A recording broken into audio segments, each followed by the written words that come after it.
Hello ನನ್ನ ಕುಟುಂಬದವರೇ, ಹೇಗಿದ್ದೀರೆಲ್ಲರೂ?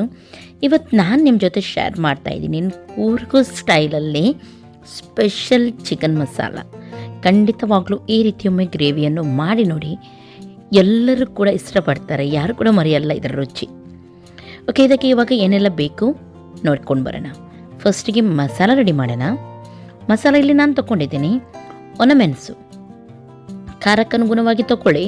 ನಾನು ಸಣ್ಣ ಮುಷ್ಟಿಯಲ್ಲಿ 1 ಮುಷ್ಟಿಯಷ್ಟಿಲ್ಲಿ ಒಣಮೆಣಸನ್ನು ತೊಗೊಂಡಿದ್ದೀನಿ. ಇಲ್ಲಿ ನಾನಿವತ್ತು 1.5 kg ಚಿಕನಿಗೆ ಮಸಾಲವನ್ನು ತೋರಿಸ್ತಾ ಇದ್ದೀನಿ ನಿಮಗೆ. ಮೆಣಸು ಫಸ್ಟಿಗೆ ಚೆನ್ನಾಗಿ ಫ್ರೈ ಆಗಲಿ. ಇದು ಅಷ್ಟು ಖಾರ ಇಲ್ಲ, ಬ್ಯಾಡ್ಗೆ ಮೆಣಸಲ್ವಾ, ಅಷ್ಟು ಖಾರ ಇಲ್ಲ. ನಿಮಗೆ ಸ್ವಲ್ಪ ಖಾರ ಬೇಕಂತ ಅನಿಸಿದರೆ ಗಿಡ್ಡ ಮೆಣಸು ಅಥವಾ ಖಾರ ಮೆಣಸನ್ನು ನೀವು ಆ್ಯಡ್ ಮಾಡ್ಬೋದು. ಒಳ್ಳೆ ರೀತಿ ಫ್ರೈ ಆದಮೇಲೆ ಇದನ್ನು ಇವಾಗ ಸಪ್ರೇಟಾಗಿ ತೆಗೆಯೋಣ. ಓಕೆ, ಅದೇ ಫ್ರೈಯಿಂಗ್ ಪ್ಯಾನಲ್ಲಿ ಇವಾಗ ನಾನು ಉಳಿದ ಮಸಾಲವನ್ನು ಕೂಡ ಫ್ರೈ ಮಾಡ್ತಾ ಇದ್ದೀನಿ.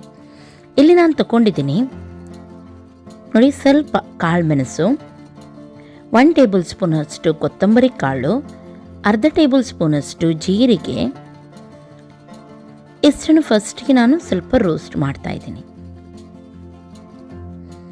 ಚೆನ್ನಾಗಿ ರೋಸ್ಟ್ ಮಾಡಿ ಸ್ವಲ್ಪ ಫ್ರೈ ಆದಮೇಲೆ ಇದಕ್ಕೆ ನಾನು ಗರಂ ಮಸಾಲ ಆ್ಯಡ್ ಮಾಡ್ತಾ ಇದ್ದೀನಿ.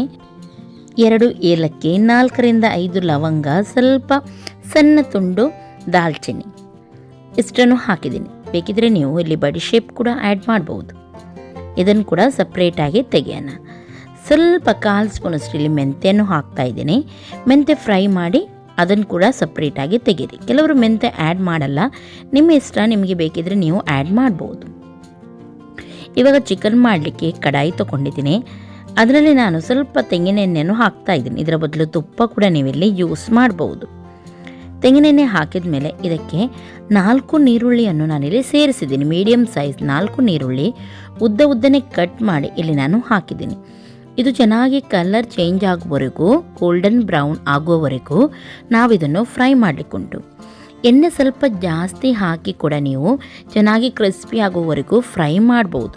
ನಾನಿಲ್ಲಿ ಆಯಿಲ್ ಸ್ವಲ್ಪ ಕಮ್ಮಿ ಹಾಕಿದ್ರಿಂದ ನೋಡಿ ಈ ರೀತಿ ಫ್ರೈ ಆಗಿದೆ.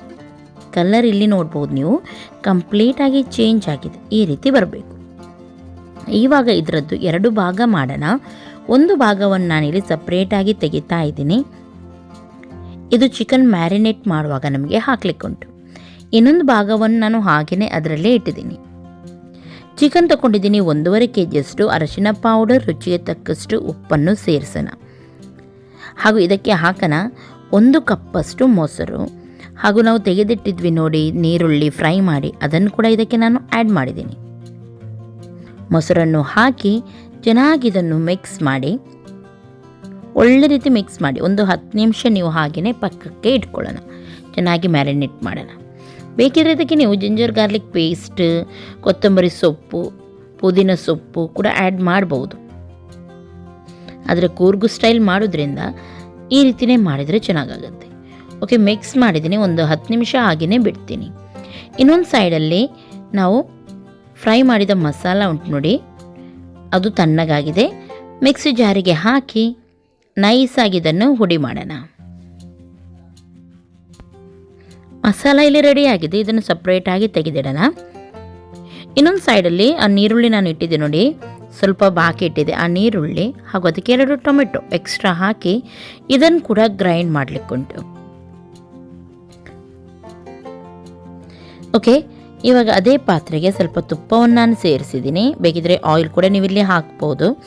ಫಸ್ಟಿಗೆ ನಾವು ನೀರುಳ್ಳಿ ಹಾಗೂ ಟೊಮೆಟೊ ಗ್ರೈಂಡ್ ಮಾಡಿದ್ವಿ ನೋಡಿ, ಆ ಮಿಕ್ಸ್ಚರನ್ನು ಇದಕ್ಕೆ ಹಾಕೋಣ. ಹಾಕಿ ಇದು ಕಂಪ್ಲೀಟಾಗಿ ಡ್ರೈ ಆಗೋವರೆಗೂ ನಾವು ಇದನ್ನು ಫ್ರೈ ಮಾಡಲಿಕ್ಕುಂಟು. ಸ್ವಲ್ಪ ಹೊತ್ತು ಫ್ರೈ ಆಗಿದ್ದೆ. ಇದಕ್ಕೆ ನಾನು ಸ್ವಲ್ಪ ಕರಿಬೇವು ಸೊಪ್ಪು ಸೇರಿಸ್ತಾ ಇದ್ದೀನಿ. ಇದು ಕೂಡ ಆಪ್ಷನಲ್, ನಿಮಗೆ ಇಷ್ಟ ಇದೆ ಆದರೆ ಸೇರಿಸ್ಬೋದು, ಇಲ್ಲದ್ರೆ ಸ್ಕಿಪ್ ಮಾಡ್ಬೋದು. ಒಳ್ಳೆ ರೀತಿ ಡ್ರೈ ಆಗೋವರೆಗೂ ಇದನ್ನು ನಾವು ಫ್ರೈ ಮಾಡೋಣ. ನೋಡಿ ಚೆನ್ನಾಗಿ ಇವಾಗ ಡ್ರೈ ಆಗಿದೆ ನೋಡ್ಬೋದು. ಇವಾಗ ಇದಕ್ಕೆ 1 ಚಮಚದಷ್ಟು ನಾನಿಲ್ಲಿ ಜಿಂಜರ್ ಗಾರ್ಲಿಕ್ ಪೇಸ್ಟನ್ನು ಹಾಕಿ ಮತ್ತೊಮ್ಮೆ ಫ್ರೈ ಮಾಡ್ತಾ ಇದ್ದೀನಿ. ಚೆನ್ನಾಗಿ ಇವಾಗ ಫ್ರೈ ಆಗಿದ್ದೆ. ಮ್ಯಾರಿನೇಟ್ ಮಾಡಿದ ಚಿಕನ್ ಉಂಟು ನೋಡಿ, ಅದನ್ನು ಇದಕ್ಕೆ ಸೇರಿಸ್ತಾ ಇದ್ದೀನಿ.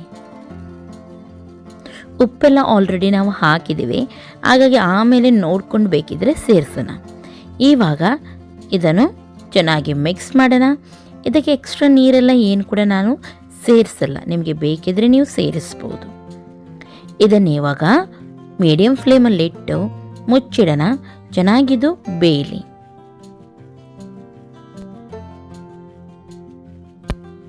ಇವಾಗ ಇಲ್ಲೇ ಚಿಕನ್ ಒಳ್ಳೆ ರೀತಿ ಬೆಂದಿದೆ, ಇನ್ನು ಕೂಡ ಸ್ವಲ್ಪ ಬೇಯಲು ಬಾಕಿ ಇದೆ. ಚೆನ್ನಾಗಿದನ್ನೊಮ್ಮೆ ಮಿಕ್ಸ್ ಮಾಡೋಣ. ನೀರೆಲ್ಲ ನೋಡಿ ಚೆನ್ನಾಗಿ ಬಿಟ್ಟಿದೆ, ನೋಡ್ಬೋದು ನೀವು. ಇವಾಗ ಇದಕ್ಕೆ ನಾವು ರೆಡಿ ಮಾಡಿದ್ವಿ ನೋಡಿ ಪೌಡರ್, ಒಂದು ಮಸಾಲ ಪೌಡರ್, ಆ ಪೌಡರನ್ನು ಇದಕ್ಕೆ ಸೇರಿಸೋಣ. ಫಸ್ಟಿಗೆ ಸ್ವಲ್ಪನೇ ಹಾಕಿ ನೋಡಿ, ನಿಮಗೆ ಖಾರ ಎಲ್ಲ ಕಮ್ಮಿ ಅಂತ ಎನಿಸಿದರೆ ನೀವು ಪೂರ್ತಿ ಹಾಕ್ಬೋದು. ನಾನು ಫಸ್ಟಿಗೆ ಸ್ವಲ್ಪ ಹಾಕ್ತಾ ಇದ್ದೀನಿ ಹಾಗೂ ಚೆನ್ನಾಗಿ ಮಿಕ್ಸ್ ಮಾಡ್ತೀನಿ. ಖಾರ ಕಮ್ಮಿ ಅಂತ ಮಸಾಲೆ ಅಂದರೆ ಸಾಕಾಗಲಿಲ್ಲ ಅಂತ ಎನಿಸಿದರೆ ಆಮೇಲೆ ಉಳ್ದದ್ದು ಕೂಡ ಇದಕ್ಕೆ ಆ್ಯಡ್ ಮಾಡ್ತೀನಿ. ಓಕೆ, ಒಳ್ಳೆ ರೀತಿ ಮಿಕ್ಸ್ ಮಾಡೋಣ. ನಾನಿಲ್ಲಿ ಪೂರ್ತಿ ಮಸಾಲವನ್ನು ಹಾಕಿದ್ದೀನಿ, ಯಾಕೆಂದರೆ ಖಾರ ಕಮ್ಮಿ ಅಂತ ಎನಿಸ್ತು ನನಗೆ. ಪೂರ್ತಿ ಮಸಾಲೆ ಇದಕ್ಕೆ ಕರೆಕ್ಟಾಗಿದೆ. ಇವಾಗ ಚೆನ್ನಾಗಿ ಮಿಕ್ಸ್ ಮಾಡಿದ್ದೀನಿ. ಸಣ್ಣದಾಗಿ ಕುದಿ ಕೂಡ ಬರ್ತಾ ಉಂಟು. ನಿಮಗೆ ಇಷ್ಟೇ ದಪ್ಪ ಬೇಕಂತ ಎನಿಸಿದರೆ ಇಲ್ಲಿಗೆ ನೀವು ನೀರನ್ನು ಹಾಕಬೇಕಂತ ಇಲ್ಲ, ಇಲ್ಲದಿದ್ರೆ ಸ್ವಲ್ಪ ನೀರನ್ನು ಸೇರಿಸಿ ನೀವು ಮುಚ್ಚಿಡಿ, ಚೆನ್ನಾಗಿ ಒಂದು ಕುದಿ ಬರಲಿ, ಆಮೇಲೆ ಇದು ರೆಡಿ. ಇವಾಗ ಓಪನ್ ಮಾಡೋಣ. ವಾವ್, ಆಯಿಲೆಲ್ಲ ಯಾವ ರೀತಿ ಮೇಲೆ ಬಿಟ್ಟಿದೆ ನೋಡ್ಬೋದು ನೀವು, ಚೆನ್ನಾಗಿ ಬಂದಿದೆ ಇದು. ಇವಾಗ ಉಪ್ಪು, ಹುಳಿ, ಖಾರ ಎಲ್ಲ ಕರೆಕ್ಟಾಗಿದೆಯಾ ನೋಡಿ. ಆಮೇಲೆ ಹುಳಿ ಎಲ್ಲ ಕಮ್ಮಿ ಆಗಿದೆ ಅಂತ ಎನಿಸಿದರೆ ಸ್ವಲ್ಪ ಲಿಂಬೆ ರಸ ನೀವಿಲ್ಲಿ ಹಿಂಡಬಹುದು. ಓಕೆ, ರೆಡಿಯಾಗಿದೆ. ಬೇಕಿದ್ರೆ ಇದಕ್ಕೆ ನೀವು ಕೊತ್ತಂಬರಿ ಸೊಪ್ಪನ್ನು ಸೇರಿಸ್ಬೋದು. ಗ್ಯಾಸನ್ನು ಆಫ್ ಮಾಡೋಣ. ಇನ್ನೂ ಕೂಡ ನಿಮಗೆ ಡ್ರೈ ಬೇಕಂತ ಅನಿಸಿದರೆ ಸ್ವಲ್ಪ ಹೊತ್ತು ನೀವು ಹಾಗೆಯೇ ಬಿಡ್ಬೋದು. ನಾನು ಸ್ವಲ್ಪ ಕೊತ್ತಂಬರಿ ಸೊಪ್ಪನ್ನು ಆ್ಯಡ್ ಮಾಡ್ತಾ ಇದ್ದೀನಿ. ಇದು ನಿಮಗೆ ಕೇವಲ ರೈಸೊಂದಿಗೆ ಮಾತ್ರ ಅಲ್ಲ, ಮುದ್ದೆ, ರೊಟ್ಟಿ, ಚಪಾತಿ, ನೀರು ದೋಸೆ ಎಲ್ಲದರೊಂದಿಗೆ ಕೂಡ ತುಂಬ ಚೆನ್ನಾಗಾಗತ್ತೆ. ನೀವು ಟ್ರೈ ಮಾಡಿ. ಇವತ್ತಿನ ಈ ರೆಸಿಪಿ ಲೈಕ್ ಆದರೆ ಒಂದು ಲೈಕ್ ಕೊಡಿ. ಓಕೆ, ಎಲ್ಲವನ್ನು ಇವಾಗ ಹಾಕ್ತಾ ಇದ್ದೀನಿ. ಬಿಸಿ ಬಿಸಿ ಆಗಿದೆ, ತುಂಬ ಘಮ ಘಮ ಪರಿಮಳ ಬರ್ತಾ ಉಂಟು. ನೀವು ಕೂಡ ಟ್ರೈ ಮಾಡಿ, ಆಮೇಲೆ ನನಗೆ ಕಮೆಂಟ್ ಮಾಡಿ ಹೇಳಿ ಯಾವ ರೀತಿ ಆಗಿತ್ತಂತ ಹೇಳಿ. ನಾಳೆ ಸಿಗ್ತೀನಿ ಒಳ್ಳೆಯ ಒಂದು ರೆಸಿಪಿಯೊಂದಿಗೆ. ಅಷ್ಟರವರೆಗೂ ನಿಮಗೆಲ್ಲರಿಗೂ ಟೇಕ್ ಕೇರ್, ಬಾಯ್ ಬಾಯ್.